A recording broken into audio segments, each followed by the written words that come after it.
Para falar dos riscos e rumos da democracia brasileira no conturbado momento político atual, o Departamento de Filosofia da PUC-Rio organizou uma série de debates. A iniciativa reuniu 6 autores de livros recentes sobre o bolsonarismo, todos de diferentes instituições e áreas do saber.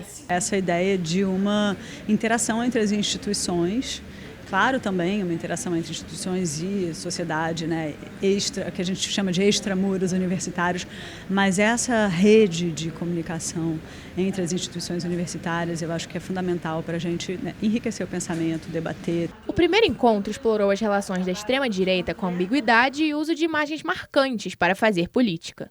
O tema está no livro O Fascismo da Ambiguidade, da professora Márcia Schubach. Ela explorou as relações do fascismo com os movimentos atuais do governo. A questão é entender esse fenômeno, né, dessa nova forma de controle, de destruição da esfera política e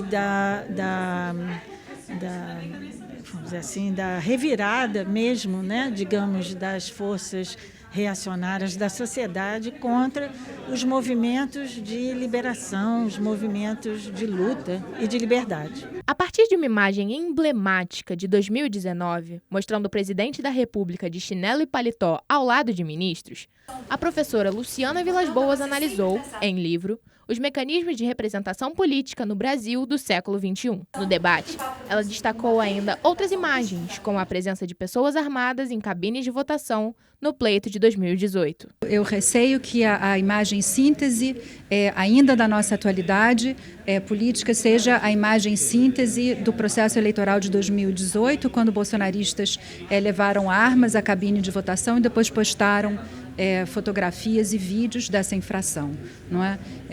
Que é uma violação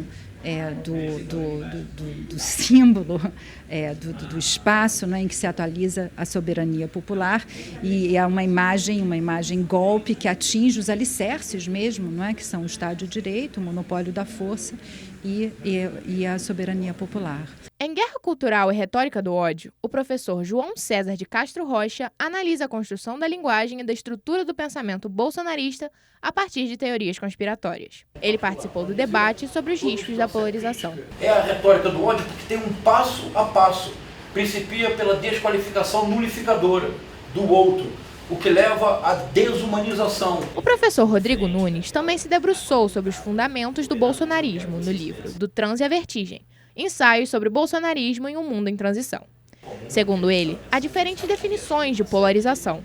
O autor destacou ainda o papel das estratégias digitais usadas pela extrema-direita. Essas plataformas, por conta da arquitetura delas, elas são mais compatíveis com um determinado tipo de discurso político do que outro. Porque, no final das contas, o objetivo dessas plataformas é sempre maximizar o tempo que os usuários passam nelas. A maneira de você fazer isso é você despertar reações extremas. Um dos autores de populismos, o professor Pedro Hermílio Vilas Boas Castelo Branco, analisou as particularidades da atual política no Brasil. A peculiaridade no Brasil é que talvez você tenha elementos como o populismo, o neopentecostalismo, o militarismo, que juntos podem ajudar a explicar alguma peculiaridade, porque não é tão comum também que essas três coisas se juntem também em outros lugares, né? Por que essas três coisas se unem?